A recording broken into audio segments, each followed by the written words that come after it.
ಹೌದು. ನಿಮ್ಮ ಹೆಸರು ಮೇಡಮ್? ನನ್ನ ಹೆಸರು ರಾಜಲಕ್ಷ್ಮಿ ಗೋಪಾಲ್ ಅಂತ. ನಿಮ್ಮನ್ನು ಇಲ್ಲಿ ಮೀಟ್ ಮಾಡಿ ತುಂಬ ಖುಷಿ ಆಯಿತು. ನಮ್ಮ ರಾಮ ನವಮಿ ಮಂಡಲದಲ್ಲಿ ಮ್ಯೂಸಿಕ್ಕಲ್ಲಿ ನಿಮ್ಮ ಪಕ್ಕ ಕೂತಿದ್ದೀನಿ. ಇಲ್ಲಿ ಸರ್ ಇದ್ದಾರೆ. ಹೌದು. ನಿಮ್ಮ ಮಾತಾಡೋದು ಒಂದೆರಡು ಇದರಲ್ಲಿ ನೋಡಿ ನಂಗೆ ತುಂಬ ಇಂಟ್ರೆಸ್ಟ್ ಬಂತು. ಜಾಸ್ತಿ ತಿಳ್ಕೊಳ್ಳೋಣ ಅಂತ. ನಿಮ್ಮದು ಯೂಟ್ಯೂಬ್ನಲ್ಲಿ ಚಾನಲ್ ಇದೆ ಅಂತ ಹೇಳಿದ್ರೆ, ಕಥಾಲೋಕ ಅಂತ. ಕಥಾಲೋಕ. KATHALOKA ಒಂದು ವರ್ಡು.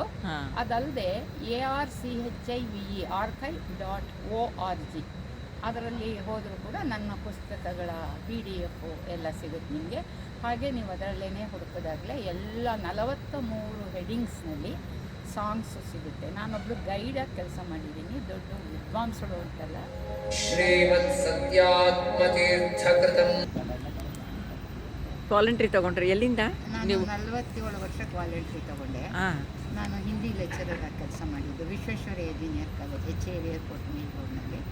ಆಮೇಲೆ ಸೋಷಿಯಲ್ ವರ್ಕ್ ಫೀಲ್ಡಿಗೆ ಬಂದು ಇದುವರೆಗೂ ನಾನು ಎಷ್ಟು ತಾವು ಕಥಾಲೋಕದಲ್ಲಿ ನೋಡಿ ಮಹಿಳಾ ದಿನಾಚರಣೆ 2004ರಲ್ಲಿ ಹಾಕಿದ್ದೀನಿ.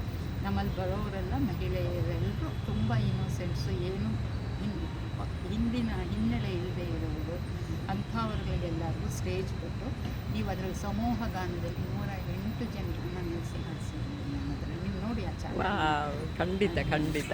ಈಗ ನೋಡಿ ನಮ್ಮ ತಾಯಿಯವರು ಏಪ್ರಿಲ್ 1ನೇ ತಾರೀಕು ಹೋಗ್ಬಿಟ್ಟು, ಇವಾಗ 11ನೇ ತಾರೀಕು ನಾನು ತಾಯಂದಿರ ದಿವಸಕ್ಕೆ ನಮ್ಮ ಅಮ್ಮನ ಬಗ್ಗೆನೇ ಲಾವಣಿ ಬರೆದು ಹಾಡಿದ್ದೀನಿ. ನಮ್ಮ ಅಮ್ಮನ ಬಗ್ಗೆ ಮಾತಾಡಿದ್ದೀನಿ. ನಮ್ಮ ಅಮ್ಮನ ಧ್ವನಿಯಲ್ಲಿ ಏನೇನು ಹೇಳಿದ್ದಾರೆ ಅದನ್ನು ಸಂಗ್ರಹಿಸಿದ್ದೀನಿ. ಅದನ್ನೆಲ್ಲ 11ನೇ ತಾರೀಕಿಗೆ ಹಾಕ್ತಾ ಇದ್ದೀನಿ.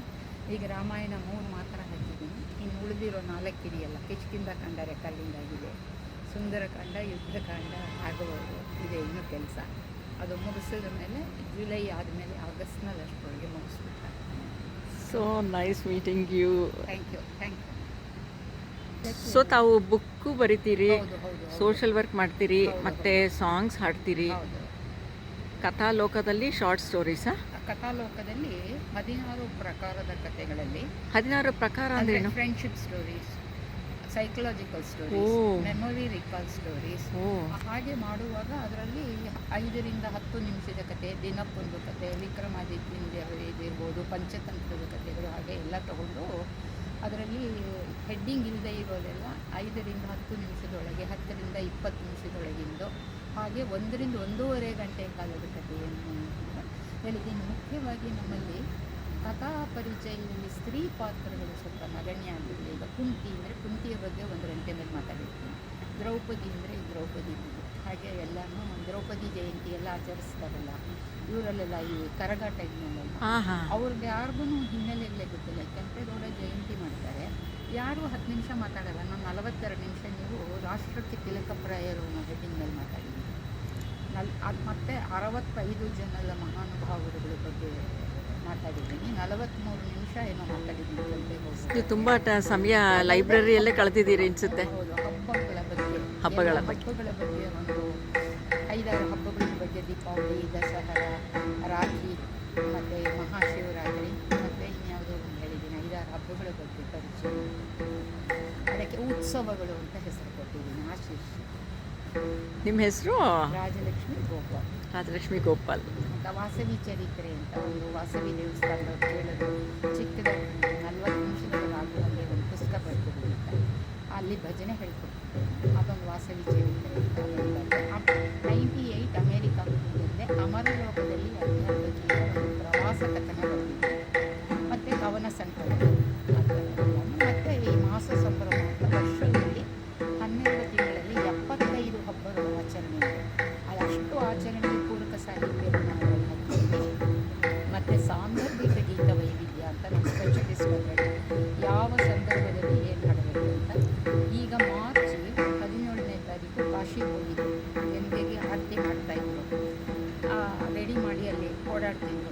ಮೈಯ ಗಾನ ಗಾವು ಅಂದೆ, ಕ್ಯಾ ಗಾಯಂಗೆ? ಗಂಗಾ ಮೈಯಾಗೆ ಬರಲಿಲ್ಲ ನೀವು ಅಂದರೆ ಗಾಯಿ ಅಂದರೆ ಗಂಗೆ ಮಾಪಾಗಿ ಗಿರೀಶ ಶಿರಸ್ತಿದೆ ಗಂಭೀರ ಗಾಯ ಗೀತವಾಯ.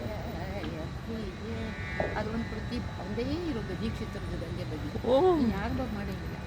ಅದಾದಮೇಲೆ ಗಂಗೆ ಗಂಗೆ ಗಂಗೆ ಎಂದು ಸ್ಮರಣೆ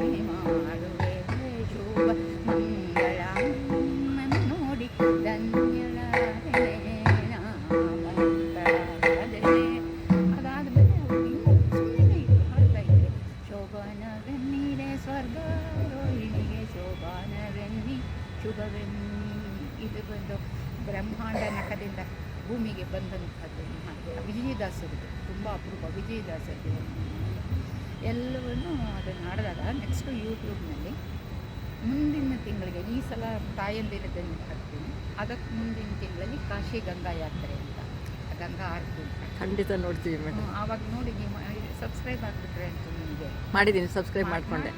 ಗೊತ್ತಾಗುತ್ತೆ ಬಂದಿದ್ದೆ ಹಾಗೆ. ತುಂಬ ಸಂತೋಷ ನಿಮ್ಮನ್ನು ಮೀಟ್ ಮಾಡಿದ್ದು. ನಮಸ್ಕಾರ. ಆಯ್ತು.